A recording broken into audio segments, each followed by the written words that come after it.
கல்வி என்கின்ற வகையில் பார்த்தீங்கன்னா 60:40 ரேஷியோவில் இப்போதான் நம்ம மாநில அரசாங்கம் மத்திய அரசாங்கம் தொடர்ந்து இந்தியை ஒதுக்கீடு செய்து ஒரு தரமான கல்வி வழங்க வேண்டும், அனைவருக்குமான கல்வியை வழங்க வேண்டும். எங்கெங்கெல்லாம் கல்விங்கிறத ஒன்று கொண்டே போக முடியாது அந்த இடத்துக்கு இந்த கல்வியை கொண்டு போகணும். உதாரணத்துக்கு ஒரு மலை பிரதேசமாக இருந்தால் சரி அங்கே கொண்டு போகணும். பஸ் வசதியே இல்லாத ஒரு மலை பிரதேசமாக இருந்தாலும் ஒரு எஸ்கார்ட் வசதி மூலமாக ஒருத்தர் அழைச்சிட்டு வந்தாங்கன்னா அந்த அழைச்சிட்டு வரவங்களுக்கு பணம் வழங்க வேண்டும். இந்த மாதிரியான ஏற்பாடு செய்யும். இப்படி ஒவ்வொன்றும் இருக்குது. ஏன் குறிப்பாக ஆர்டி ஆக்டை பற்றி நம்ம பேசுகிறோம். 25% வந்து ப்ரைவேட் ஸ்கூலில் வந்து சில கேட்டகரியில் இருக்கிற பிள்ளைகள் வந்து நீங்கள் சேர்த்துக்கணும், அதற்கான ஃபண்டே நாங்கள் கொடுப்போம்னு சொல்லுவோம். ஸோ இப்படி ஒவ்வொன்றையும் செஞ்சுக்கிட்டே இருக்கும்போது அது நல்லபடியாக ஒவ்வொரு ஆண்டும் சென்று கொண்டு திடீர்னு பார்த்தீங்கன்னா இந்த ஆண்டு ஒன்றிய அரசாங்கத்திலேருந்து ஒரு பதில் வருது, நீங்கள் பிஎம் ஸ்ரீ ஸ்கூல் அப்படிங்கிறத நீங்கள் வந்து ஏற்றுக்கொள்ள வேண்டும். அது வந்து ஒரு விதமான மாடல் ஸ்கூல் அப்படிங்கிறாங்க. நாங்கள் ஏற்றுக்கிறோங்க. பட் ஆனால் பிஎம் ஸ்ரீ ஸ்கூலில் என்னங்க ஸ்பெஷலாக இருக்குது? இல்லை அதில் என்இபி இது இருக்குது. அந்த என்இபியை நீங்கள் வந்து அடாப்ட் பண்ணிக்கலாம். என்இபியில் நாங்கள் பண்ண மாட்டாங்க. நாங்கள் பிஎம்சி நாங்கள் சிஎம்சின்னா கூட நாங்கள் வச்சுப்போம். நாங்கள் ஆனால் என்இபி வந்து நாங்கள் எந்த காரணத்தில் நாங்கள் வந்து ஒத்துக்கொள்ள மாட்டோம். உங்களுக்கு வந்து நீங்கள் அதை ஒத்துக்கிட்டிங்கன்னா உங்களுக்கான நிதியை நாங்கள் கிட்டத்தட்ட 2151 கோடி ரூபாய் நிதியை வந்து இப்போ பிடிச்சி வச்சுருக்கோம். இந்த ஆண்டுக்கு மட்டுமல்ல, கடந்த ஆண்டு கடைசி தவணையாக இருக்கின்ற ஒரு 249 சார் அதை ரிலீஸ் பண்ணுங்கள் சார், இதை ரிலீஸ் பண்ணுங்கள் சார்னு கேட்கும்போது இல்லை நீங்கள் என்இபி நீங்கள் ஒத்துக்கிட்டால் மட்டும்தான் நாங்கள் வந்து இந்த பணத்தை நாங்கள் வழங்குவோம் என்று சொல்லும்போது தான் நம்முடைய மாண்பு தமிழ்நாட்டு முதலமைச்சருடைய அறிவுறுத்தலை ஏற்றுக்கொண்டு நம்முடைய நாடாளுமன்ற குழு தலைவர் நம்ம மாண்புமை பொருந்திய நம்முடைய கனிமொழி எம்பி மூலமாக நம்முடைய திருச்சி நாடாளுமன்ற உறுப்பினர் அதே போன்று ஒவ்வொரு இயக்கத்தை சார்ந்திருக்கின்ற நாடாளுமன்ற தலைவர்களை அழைச்சிக்கிட்டு நேரடியாக போய் நம்முடைய ராகுல் காந்தி அவர்களும் இதை பற்றி எடுத்து சொன்னோம்.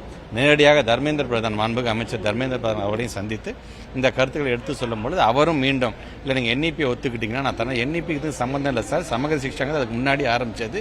என்இபிங்கிறது 2020 அப்புறம் தான் டிராஃப்ட் போட்டு அதை நீங்கள் தீர்மானமாக நீங்கள் பண்ணி கொண்டு வந்திருக்கிறீங்க. கண்டிப்பாக எங்களால் வந்து இதில் ஒத்துக்கொள்ள முடியாது. இது ஏன் சார் புதுவிதமாக இந்த ஆண்டு மட்டும் என்இபியில் சேர்ந்தாதான் நான் பணம் தருவேன்னு சொல்லுகிறீர்கள் என்பதை நாங்கள் வலியுறுத்துவோம். நாங்கள் சரி நாங்கள் பார்த்துக்கிறோம் போங்க அப்படின்னு சொல்லும்போது மீண்டும் நாங்கள் அதுக்கு பிறகு அவங்கள்ட்ட எந்த ரெஸ்பான்ஸ் ஆகும்போது நாங்கள் ஒரு லெட்டர் அனுப்பிச்சோன்னாங்க. அந்த லெட்டருக்கும் பதில் வரல அப்படிங்கும்பொழுது தொடர்ந்து இப்போ பார்த்தீங்கன்னா அந்த டைம் வந்துருச்சு. ஜூன் மாதம் நமக்கு வழங்க வேண்டிய ஒரு 573 கோடி ரூபாய் இன்னும் வராமல் இருக்கு. ஏன்னா இது வராமல் போனது என்று சொன்னால் இப்போ நான் ஏற்கனவே சொன்னேன் பார்த்தீங்களா, என்னென்ன இது சார்ந்த திட்டங்கள் நாங்கள் நடைமுறைப்படுத்தணும். எண்ணும் எழுத்தும் திட்டத்திலேருந்து நான் சொல்கிறேன் என்னென்ன பண்ணுவோம் எல்லாமே நிறுத்த வேண்டிய ஒரு சூழ்நிலை வந்துடும். அதுவும் இல்லாமல் 10,000 15,000 ஆசிரியர் பெருமளுக்கு வழங்க வேண்டிய ஊதியமும் கொடுக்க முடியாமல் போயிடும். அதனால இப்படி ஒரு நிதி நெருக்கடியை நீங்கள் வழங்குகிறீர்களே என்கிற மனதில் வைத்துக்கொண்டு நம்முடைய மாண்புக்கு தமிழ்நாட்டு முதலமைச்சர் நேற்றே ஒரு கடிதத்தையும் ஒன்றிய அரசுக்கு அமைச்சிருக்கிறாங்க.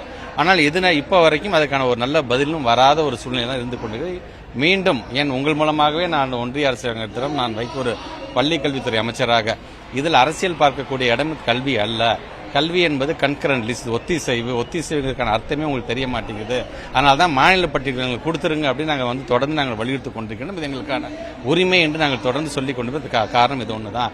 நீங்கள் பணத்தை நிறுத்தது அப்படிங்கிறது வந்து ஒட்டுமொத்த தமிழ்நாட்டோட அரசாங்கத்துக்கான இழப்பு இல்லை, ஒட்டுமொத்தமாக பல லட்சம் மாணவர்களுடைய அந்த எதிர்காலத்துக்கான ஒரு இழப்பை தான் நீங்கள் செய்து கொண்டிருக்கிறது. நீங்கள் மறந்துவிடக்கூடாது என்பதை அழுத்தம் திட்டமாக தெரிவித்துக் குறிப்பாக அதை தான் அவர்களும் சொல்கிறார்கள். மும்மொழி கொள்கையை தான், அதாவது என்இபினால அது மெயின் சப்ஜெக்டா நம்ம வந்து எதிர்க்கக்கூடியதில் பல விஷயங்கள் நம்ம எதிர்க்கிறோம்.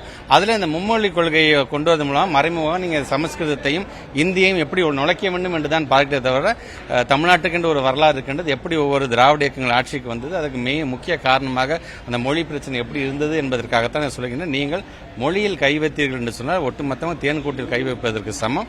அதனால் தயவுசெய்து அந்த பணியை செய்யாமல் கல்வியில் அரசியல் கலக்காமல் எங்கள் பிள்ளைகளை படிக்க வைக்கிறதுக்கான நிதியை தயவுசெய்து நீங்கள் ஒதுக்க வேண்டும் என்பதை நான் கேட்டுக்கொள்கிறேன். அதுக்கு வந்து முதலமைச்சருடைய அலுவலகத்தில் அதுக்கான ரிப்போர்ட்டை நம்ம வழங்கிட்டோம். அது முதலமைச்சருடைய அலுவலகம் முதலமைச்சர் எடுக்க வேண்டிய ஒரு கடைசி ஒரு காலாக அது கண்டிப்பாக இருக்கும். அது ஒரு பக்கம் இருந்தது என்று சொன்னாலும் இத்தனை ஆண்டு காலம் ஒழுங்காக நீங்கள் 60% நிதியை ஒதுக்கிட்டே வந்தீங்க. நாங்கள் பல திட்டங்கள் நாங்கள் வந்து இம்ப்ளிமெண்ட் பண்ணிகிட்டே வந்திருக்கோம். ஆனால் இந்த முறை என்இபியை காரணமாக வைத்துக்கொண்டு நீங்கள் நிதியை நிறுத்துவது என்பது அது ஏற்கக்கூடியதாக அல்ல. இதை ஒட்டுமொத்த பொதுமக்கள் பார்த்து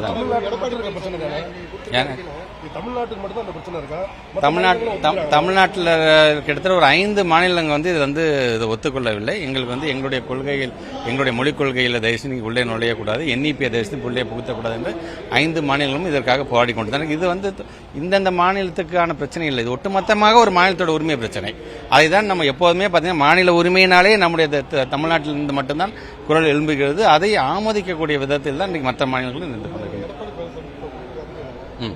கலைஞர் அந்த நூற்றாண்டு நாணயம் வெளியிட்டது மரியாதைக்குள்ள ராஜ்நாத் இல்லை, நாணயத்தை பற்றி ஏற்கனவே முதலமைச்சர் மாண்புமிகு தமிழ்நாட்டு முதலமைச்சர் மாண்புமிகு தமிழ்நாட்டு முதலமைச்சர் ஏற்கனவே சொல்லிட்டாங்க. அது வந்து ஒன்றிய அரசாங்களோட கடமை.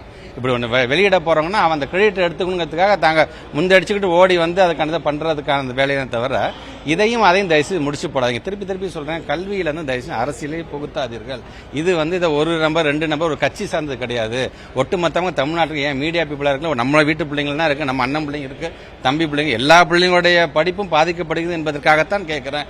இந்த நிதியை தயவுசெய்து நீங்க நிறுத்தாதீங்க என்பதை நான் கேட்டுக்கொள்கிறேன். நன்றி.